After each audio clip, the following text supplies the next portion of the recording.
Sabe aquelas ideias que parecem, nossa, desafiar a própria lógica? Então, Carl Jung era um mestre nisso.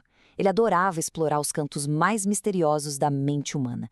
E hoje, a gente vai mergulhar em três das suas questões mais ousadas, daquelas que continuam dividindo opiniões até hoje. Para começar, já vamos com uma pergunta que soa quase como ficção científica.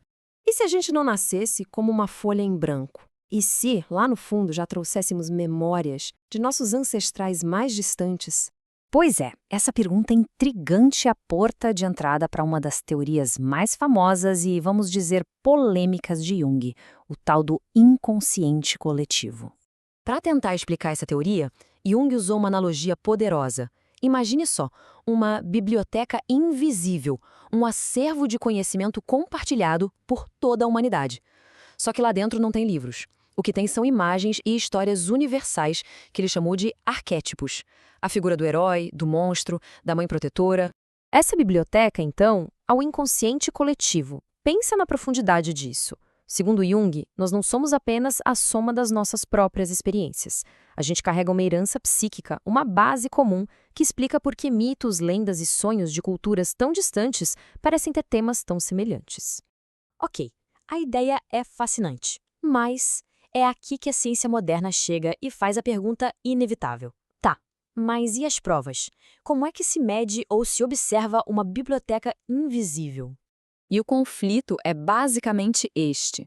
De um lado, Jung aponta para a arte, para os mitos, para os nossos sonhos e diz que a evidência está ali.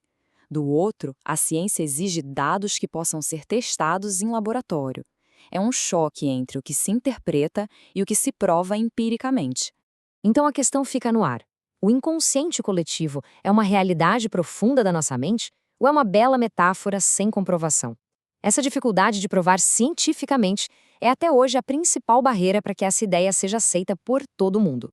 Bom, vamos para a segunda grande questão, que é igualmente provocadora. Essa relação entre psicologia e espiritualidade. Pensa naquela sensação de olhar para um céu noturno, todo estrelado.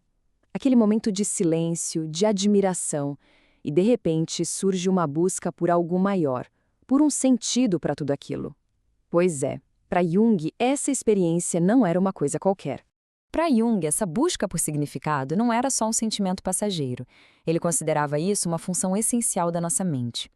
Em outras palavras, a espiritualidade seria uma parte tão natural do ser humano quanto a capacidade de pensar ou de sentir.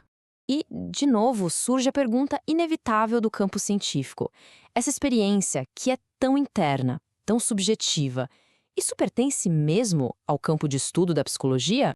E esse é um debate fascinante sobre as fronteiras da ciência. De um lado, a ideia de que a psicologia deve sim explorar tudo o que afeta a mente humana. Do outro, a visão de que a ciência só pode lidar com o que é mensurável. Como é que se coloca uma experiência espiritual debaixo de um microscópio?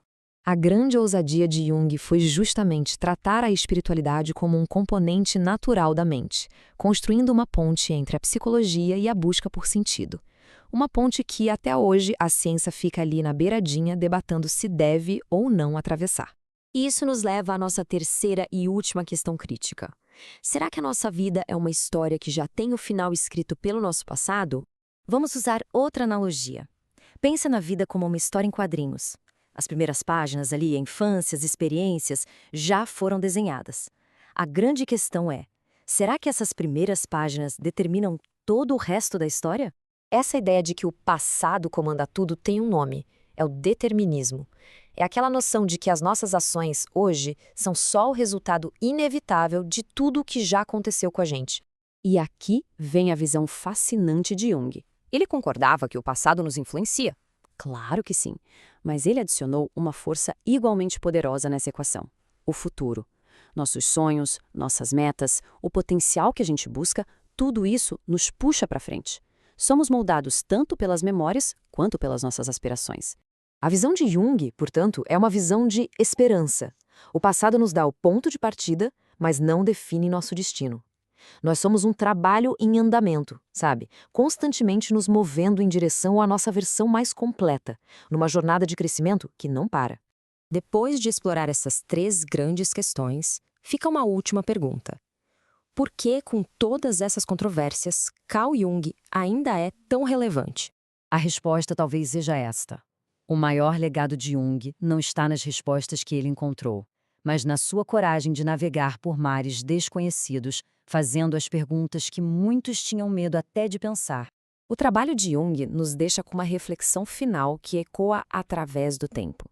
Se a nossa mente é como um grande mapa, será que a gente deve se contentar só com os territórios que já conhecemos ou devemos ter a coragem de explorar as regiões que ainda permanecem na sombra?